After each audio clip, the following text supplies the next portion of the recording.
My father left me a house. It burned down 6 weeks before he died, and my brother kept the money it turned into. He was right to keep it. Every lawyer who looked at the file told me so, in the same patient voice, and for 3 years I believed all of them. My name is Nora. My brother is Wendell. Our father was Arthur, and he wrote a will in 2014 that he honestly thought was simple. It gave me the house and lot on Mill Road by address in one sentence. It gave everything that was left over to my brother. That is a specific gift and a residue, and in 2014 the two sides were close to even. The house was the biggest thing he owned, and the rest of it was a truck, a shop of tools, and 2 bank accounts.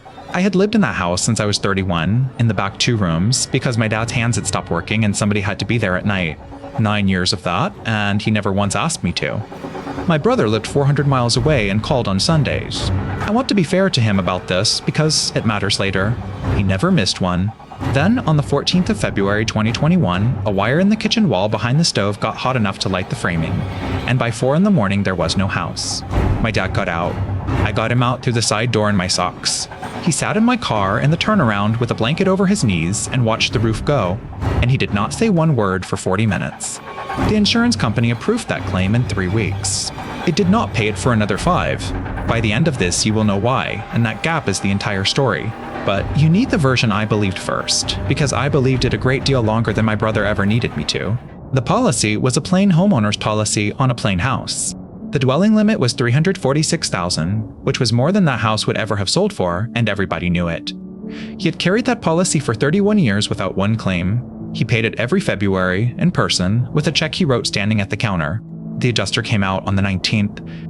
He walked the slab, photographed what was left of the stove wall, and told us it was a total loss in about 11 minutes. He was kind about it. There was nothing left to argue over. He approved it on the 5th of March. Total loss, full dwelling limit, no dispute, no fight, nothing withheld. In writing. And then nothing happened. No check, no letter, no explanation. I called twice, and both times a pleasant person told me the claim was processing, which is a word that means nothing at all. My father was 71. He had been on oxygen since the fall before the fire, and 20 minutes of that smoke did not help him. He got 5 more weeks. He spent 3 of them in a hospital. He died on the 26th of March 2021 in a bed 20 miles from a lot with a foundation on it. The check had still not come. It came on the 12th of April, 17 days after we buried him. $346,000 made out to his estate. My brother was the executor. He put it in the estate account, and 4 months later he distributed the whole of it to himself, and I need you to hear this part clearly. He was not stealing. He was applying a rule that is 200 years old and that every court in this country agrees with. The rule is called redemption. Here is the part my brother never checked, and neither did anybody he paid. That rule does not touch insurance money. The company has not paid yet on the day the person dies. The statute says it in one line. A specific gift carries with it any fire or casualty insurance money on that property that is unpaid at death. Those 4 words decide all of it. Not approved at death, not owed at death, unpaid at death. The check was written on the 12th of April. My father died on the 26th of March. That money was unpaid on the day he died, and not by an afternoon, by 17 days. So it never became loose money in his estate. It stayed attached to the gift of the house, and the gift of the house was mine. If the company had paid it 3 weeks earlier, my brother would be right. It would have been cash sitting in my dad's account, and cash was his. That is the whole distance between $346,000 and nothing at all. Not a lie, not a forgery, not one dishonest man in the story. A date printed on a draft. Now let me tell you what that rule actually is, because my brother had it almost exactly right, and almost is doing a lot of work in that sentence. If a will gives you a thing by name, and the thing is not there when the person dies, the gift dies along with it. You do not get a substitute. You do not get the value of it. You get nothing, and the residue takes the difference. The law does not ask what he would have wanted. It asks whether the thing is in the estate. The house was ash. The gift was gone. That part is real. Every lawyer I talked to led with it, and every one of them was correct about the part they said out loud. Not one of them asked when the check was actually written. It was in the file the whole time, and it was not buried in the file either. It is printed on the face of the draft. What that cost me is easier to say than it is to hear. I moved into a duplex on the 1st of September 2021 with 4 boxes and a dog. I got the lot. That is what the will said. The house and lot, and the lot is still mine. It is just over an acre of gravel and a foundation. Nobody will buy it. The county will not let anybody rebuild on it because the creek behind it went into a flood map in 2019 and the setback eats the whole building envelope. I have listed it twice and nobody has ever made an offer. So I pay $1,100 a year in taxes on a rectangle of ash. And in 2022, my brother put a down payment on a lake house. I am not going to pretend I was noble about any of it. I stopped answering on Sundays, then he stopped calling, and the whole thing took about 5 months to finish dying. The worst part was never the money. The worst part was that everybody agreed with him gently, the way people agree with you at a funeral. My own lawyer told me I had no case and then did not charge me for the meeting, which is how you know a lawyer means it. So I stopped. For 3 years, I did not open a single envelope with that estate's name printed on it. They went in a box in the hall closet, unopened. And the thing I want you to sit with is that nothing was ever hidden from me in those 3 years.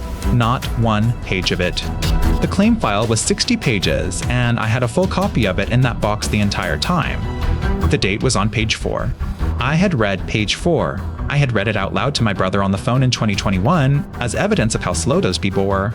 I was holding the answer in my hand and using it to complain about customer service. In November 2024, I was working nights, and a woman I worked with told me to look my own name up on the state's unclaimed property site. Everybody does it.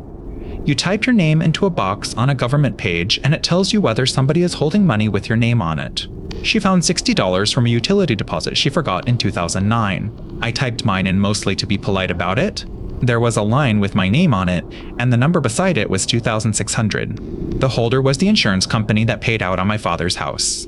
It was the contents part of that claim. The dwelling was one number. The clothes and the tools in my dad's shop were a second number, and that one was never finished. And it was not listed under my father's estate. It was listed under me, by name. I called the number on the page to make it stop being a mystery. I expected somebody to tell me it was a mistake. The woman on the phone pulled the file up and read me the payee line the way you would read back an address, with no idea at all what she was handing me. The payee on that claim was never the estate. It was whoever the will gave that house to, and it had been written that way in their file since 2021. That company had known who the money belonged to for 3 years. Nobody there was being clever. It is a routine field in their software, and it exists because it is the statute printed into a form. Their computer had it right.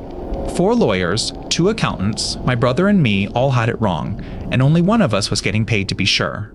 Then I found out the estate was never closed. It could not be, because that contents claim was still open, and you cannot file a final account on a number nobody has finished. 3 years, no final account, no release ever signed by me, nothing litigated, and no judgment for anybody to reopen. I filed in December, so I finally asked the question I should have asked in 2021, and the answer is the only reason I am telling you any of this. Why was the big check 5 weeks late? The policy had a lost payee printed on it. That is a bank's name on the declarations page, and it means the company cannot pay the homeowner on his own.